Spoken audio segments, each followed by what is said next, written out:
Great Lakes Prepping here. In today's video, we're going to talk about a couple of very simple ways to turn an ordinary mason jar and some cooking oil into a very effective and bright lantern.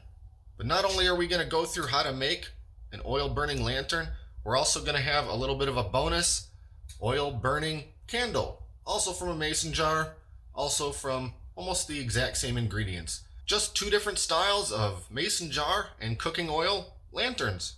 So let's jump right in and I'll show you how I made these.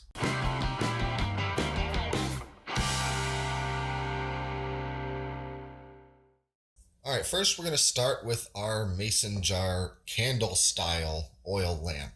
And it pretty much doesn't get any easier than putting this thing together. All we need for this are a mason jar, a regular lid, a roughly 8-inch piece of cotton wick, a mason jar ring, and of course our cooking oil.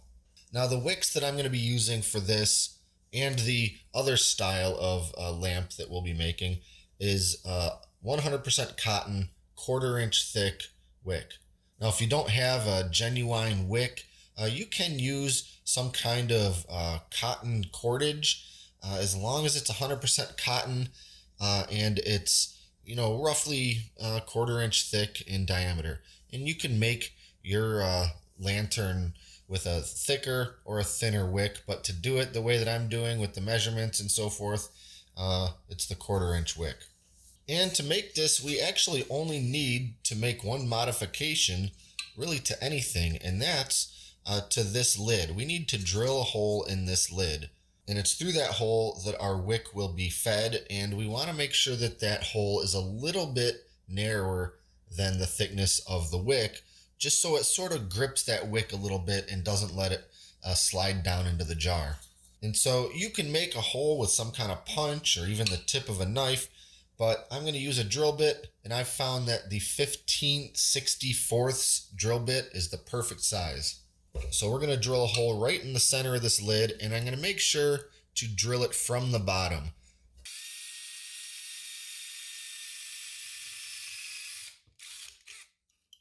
And the reason that you should drill it or punch it through the bottom is because if you're going to be left with any of these little raised edges, depending on the direction of your hole, that's going to help keep our wick from sliding back down.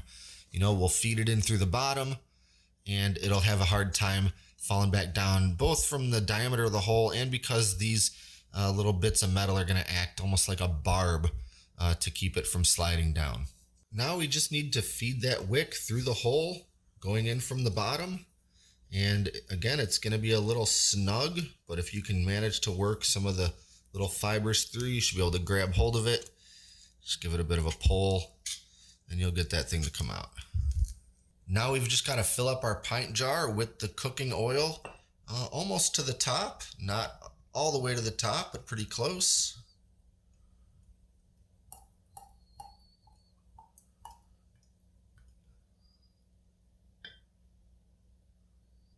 And leaving just about a 1/2 inch of this wick sticking out of the top so we can grab hold of it. We'll go ahead and set the wick right in there and put the lid in place and then secure it with our ring. Now I'm just going to let this sit for a few minutes so that oil can start wicking its way up the wick, and then we'll light it up. Alright, let's light our oil candle and see how it does. Now after a few minutes, you should be able to feel some of that oil on this wick. And if you're impatient and you don't want to let it sit for a few minutes, you could just pull a bit of this wick out and snip it off, so now you're just working with a wick that had already been submerged in the oil. So when you first light this, as it starts to burn that cotton a little bit, it'll smoke a little bit. But really, once it gets going and starts burning oil mostly, it's not going to be smoky or smelly or anything like that. And when you want to put it out, just put it out how you would an ordinary candle, either by blowing at it gently or snuffing it out. And next we're going to make our mason jar cooking oil burning lantern. And this is also incredibly easy to make. There's just a couple of sort of finer points that you have to do as far as building it. Now, since our wick is actually going to be down in the jar, that means a couple things. One, it means that we can't fill the jar up with oil. In fact, we're only going to put a few inches of oil in there. And we can't have the end of the wick submerged in oil or it won't stay lit, but we need to have most of the wick in the oil. And we also need a way to pull that wick up and set it back down so we can light it and maintain it. And so what we're going to do is just build a little sort of bracket out of a piece of wire. Now I'm just using a length of this galvanized wire, but you could really use any wire that's pretty stiff but still flexible enough to bend. And so using some needle nose pliers, I'm going to start maybe about an inch from the end, giving myself just a little bit of room to work. And I want to bend this into sort of a tight little loop. Now this is the loop that's going to hold the wick. So we need it to be loose enough that we can get that piece of wick in there, but tight enough that it's not going to fall just freely out, but will require just a little bit of effort to move it. And that's just about right. Next, we need to put a couple bends in this piece of wire so that it will hold the end of the wick up off the bottom of that jar by a couple of inches. So I'm going to measure, I don't know, I'll just kind of eyeball it about that much and give it a bend. And then we just need a little bit of, length here for it to rest on the bottom of that jar. And I'll give it another bend. But of course we want our wick to be facing upward. So now I'll come to the bottom here and just give this a little twist so that it's going to hold that wick upright. And you can sort of get the idea of what this thing is going to do when I set it down into this jar. And now, just so this thing kind of stays in place while it's in use, we're going to take this long part of the wire and just bend it right at the level of the top edge of the jar. So it'll be something like that.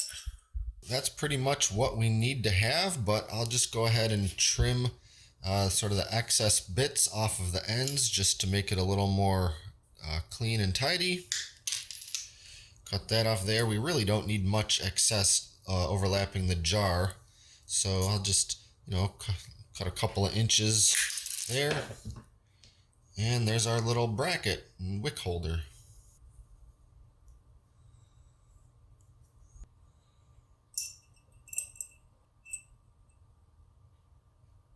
So to use, we'll just put some oil into the jar.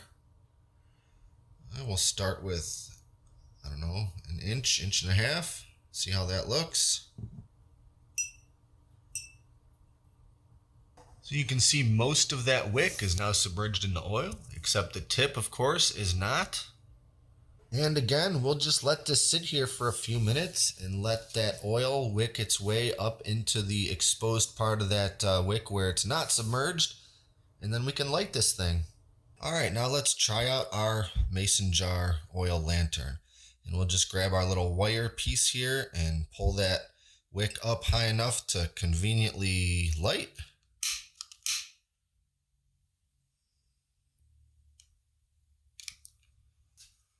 And then we'll just set it back down in the jar.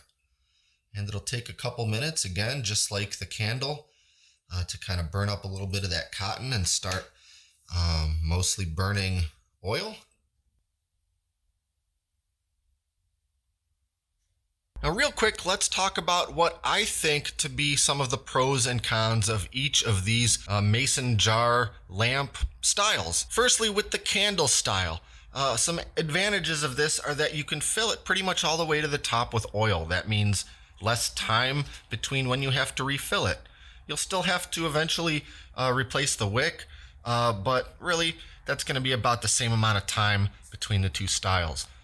Secondly, because it's pretty well sealed with the lid and the ring, if for some reason this was to accidentally be knocked over, it might be a little less disastrous than the lantern version, which of course needs to have an open top. But all in all, I really do think that I prefer the lantern style, simply because the flame is down inside of that glass jar in such a way that you get basically a lampshade effect, where I think that it's throwing more light in every direction because it's in this glass, well, we'll call it a globe since we're talking lighting. The candle puts out some light, but no more than you would expect from a candle. This lantern really does seem to light things up a little better. And I know in the camera, it's probably really kind of exaggerating this effect, because over here I can see this definite little candle flame, but over here I can't really see the flame so much as just the orb of light as my camera lens picks it up. Because again, that glass jar is really sort of magnifying how much light it appears to have. So I really am a big fan of both of these styles, but my 2 cents, for whatever that's worth, is that I like the lantern style a little bit better. And a quick note about the cooking oil. You can definitely use clean, brand new, unused cooking oil, but you can also certainly use used cooking oil. If you've got a deep fryer or something like that, as long as you filter that so you've pretty much just got the liquid oil in your mason jar, that's going to work out pretty well. As far as what type of oil to use, I like to use vegetable or canola, especially since that's probably what I'm going to have the most of on hand, especially if we're talking about used oil. But something like olive oil or similar would work too.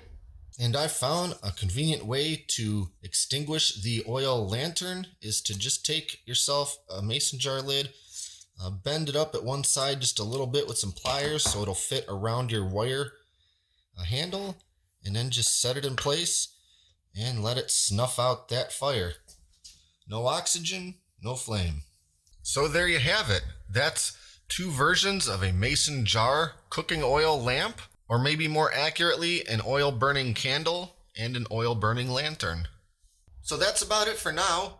Be sure to like and subscribe and stay up to date with all our latest stuff, including future DIY gadget videos. Thanks for watching, and until next time, this is Great Lakes Prepping.